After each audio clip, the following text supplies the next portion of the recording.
अब आपको दिखाते हैं कि आखिरकार ट्रंप ने मुश्तबा खमनेई से मिलने का बयान क्यों दिया। आखिरकार दोनों देशों के बीच में डील कहां तक पहुंची है और कहां पर डेडलॉक क्रिएट हुआ है। इसी बीच उनके बयान ने सुर्खियां भी बटोरनी शुरू कर दी है। आइए आपको दिखाते हैं कि आखिरकार डोनाल्ड ट्रंप ने यह आखिरकार बयान क्यों दिया है।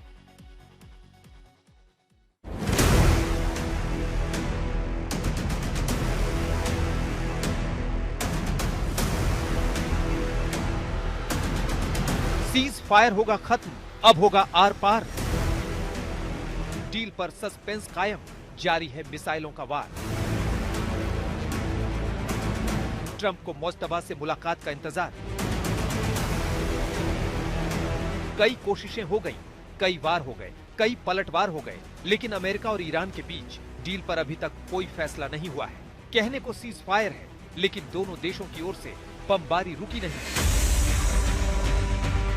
युद्ध विराम के दौरान अमेरिका होर्मुज में अपनी नाकेबंदी को चुनौती देने वाले जहाजों पर शिकंजा कसता रहा है,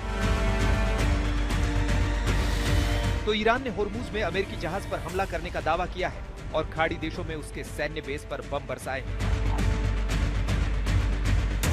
इस बीच ट्रंप का एक हैरान कर देने वाला बयान सामने आया है। ये बयान यूरेनियम या होर्मुज को लेकर नहीं है, बल्कि ईरान के नए सुप्रीम लीडर मुज्तबा खामेनेई से मुलाकात को लेकर है। ओवल ऑफिस में उनसे खामेनेई के साथ संभावित मुलाकात को लेकर सवाल पूछा गया था। हाथों मीडिया ने उन्हें उस ऑपरेशन की याद दिलाई जिसमें मुज्तबा खामेनेई के परिवार का खात्मा कर दिया गया था।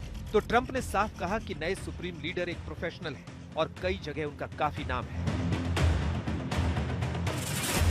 28 फरवरी को अमेरिका ने ईरान युद्ध का आगाज किया था और ताबड़तोड़ एयर स्ट्राइक में supreme leader Ayatollah Ali Khamenei और उनके परिवार समेत कई कमांडरों को मार डाला था। उस हमले में सुप्रीम लीडर के बेटे मुज्तबा खामेनेई बच गए थे, लेकिन गंभीर रूप से घायल हो गए थे। बाद में उन्हें ईरान का सुप्रीम लीडर घोषित कर दिया गया।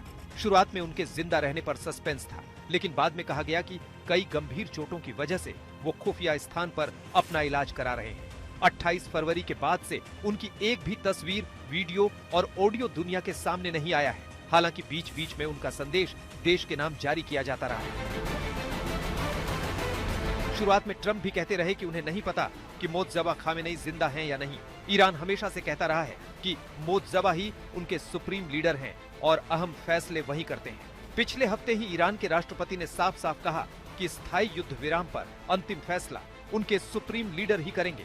वैसे धीरे धीरे अमेरिका की ओर से भी ये संकेत लगातार मिल रहे हैं कि मुज्तबा खामेनेई जिंदा है और पहले से कहीं अधिक सक्रिय हो गए हैं। अमेरिकी विदेश मंत्री मार्को रूबियो ने अमेरिकी सीनेट पैनल को संबोधित करते हुए कहा कि उनके पास ऐसे पुख्ता संकेत हैं जो ये दर्शाते हैं कि ईरान के नए सर्वोच्च नेता मुज्तबा खामेनेई किसी न किसी स्तर पर देश के अहम फैसलों में सक्रियता बढ़ा रहे हैं। खैर, ट्रंप और मुज्तबा खामेनेई की मुलाकात कब होगी भी या नहीं, अभी कुछ भी साफ नहीं है। लेकिन इतना तय है कि डील को लेकर अगर जल्द फैसला नहीं हुआ तो महायुद्ध में एक बार फिर घमासान देखने को मिल सकता है। आज तक ब्यूरो।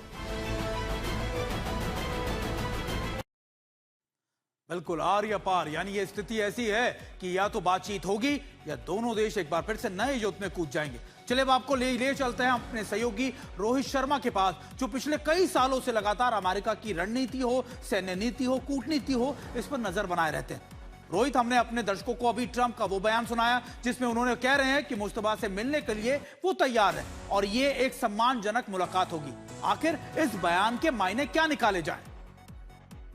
देखिए, प्रेसिडेंट ट्रंप हमेशा से उनका ये रहा है कि वो मिलने के लिए उत्सुक रहते हैं, लोगों से बात करने के लिए। ये वही प्रेसिडेंट है जो किम जोंग यून से मिले थे अपने पहले टर्म में। तो ये कोई शॉकिंग वैल्यू नहीं है इस चीज में लेके कि वो कह रहे हैं कि अगर डील होती है और डील के लिए अगर खामेनेई तैयार है तो हम मिलना चाहेंगे। यही बात जब हमने सेक्रेटरी रूबियो से पूछी थी प्रेसिडेंट डोनाल्ड ट्रंप के बारे में, जो इंटरव्यू उन्होंने हमें दिया, तो उसमें सेक्रेटरी रूबियो ने ये बात कही थी कि प्रेसिडेंट डोनाल्ड ट्रंप एक ऐसे प्रेसिडेंट है, वो हर किसी को मौका देना चाहते हैं, हर किसी से मिलना चाहते हैं, बातचीत जो है वो करना चाहते हैं चीजों को रिजॉल्व करने के लिए। तो मुझे लगता है कहीं ना कहीं इसी चीज को लेकर उन्होंने ये बात कही कि अगर खामेनेई तैयार है डील करने के लिए और अगर डील होती है तो उसमें बिल्कुल वो उनसे मिलके इस डील को फाइनलाइज करने की कोशिश करेंगे। हालांकि इसे थोड़ा एक उस ट्रंप के स्वरूप में देखा जाना चाहिए कि इज मोर देन विलिंग अगर कुछ होता है तो। हालांकि ऐसे कोई प्लान है नहीं, अभी तक व्हाइट हाउस ने इस तरह की कोई बात नहीं कही है कि इस तरह की कोई डील के लिए प्रेसिडेंट डोनाल्ड ट्रंप ट्रैवल कर रहे हैं, इस तरह की कोई चीज होगी। बट एक सिग्नल दिया जा रहा है कि अमेरिका जो है और प्रेसिडेंट डोनाल्ड ट्रंप जो है इस डील को रीच करने के लिए पूरी तरह से इसमें कमिटेड है। और अगर उसमें ऐसा हो कि खामनेई उनसे मिलना चाहते हैं डील को समझने के लिए या उस पर डिस्कशन करने के लिए, तो प्रेसिडेंट डोनाल्ड ट्रंप पूरी तरह से तैयार है। बिल्कुल रोहित, देखिए कहा तो यही जा रहा है कि देखिए डील पूरी तरीके से अमेरिका चाहता हो जाए, लेकिन आखिरकार डेडलॉक कहां क्रिएट हुआ है? क्यों लगातार ये डील अब तक नहीं हो पा रही है? क्या क्या मजबूरी लगातार दोनों तरफ से देखी जा रही है? देखिए डील तो वहीं फंसी हुई है जहां पहले थी, ये कोई नई बात नहीं है। जो यूरेनियम मैनेजमेंट को लेकर बात है, क्या अमेरिका यूरेनियम वहां से निकाल पाएगा? ईरान क्या आश्वासन दे पा रहा है अमेरिका को कि वो जो न्यूक्लियर डेवलपमेंट है, उनका प्रोग्राम है मिसाइल्स को लेकर, उसे रोकेगा नहीं रोकेगा? और तीसरा स्टेट ऑफ हॉर्मुज़, जिसे अब ईरान जो है टोल लगाना चाहता है। और सेक्रेटरी रूबियो ने अगेन हमसे जब बात की थी तो यही कहा था कि टोल्स जो है वो नहीं लगाना चाहिए स्टेट ऑफ हॉर्मुज़ पर। बहुत गलत मॉडल जाएगा पूरी दुनिया में, पूरे विश्व में। तो मुझे लगता है यही 3 चीजें हैं जो पहले काफी महीनों से चल रहा है, यही बातचीत चल रही है। और दूसरा जो खामनेई को लेकर जो हमने पहला जो बात की, पहला ऐसा माना जा रहा था कि शायद जो IRGC है और साथ ही साथ जो दूसरे लोग हैं जो इस डील को कम्युनिकेट कर रहे हैं, उनके बीच में कोई गैप है। लेकिन जब प्रेसिडेंट डोनाल्ड ट्रंप ने खुद कह दिया है कि खामनेई खुद इन्वॉल्व है, वो सुन रहे हैं चीजों को, तो मुझे लगता है कि 2-3 वो जो चीजें हैं, state of Hormuz, nuclear weapon development, जिसमें ईरान जो है पूरा आश्वासन दे कि इस तरह से वो न्यूक्लियर वेपन्स को एनरिच नहीं बनाएगा। और तीसरा जो स्टेट ऑफ हॉर्मुज़ है उसे खोला जाए जल्दी। तो ये अगर तीनों चीज पे ईरान मान जाता है तो मुझे लगता है कि ये डील जो है जल्द हो जाएगी। बिल्कुल उम्मीद तो यही की जा रही है रोहित। देखिए ये डील जल्दी हो जाए, क्योंकि लोगों के ऊपर यानी पूरी दुनिया के ऊपर इसका जो प्रभाव पड़ा है वो बहुत ज्यादा विनाशकारी है।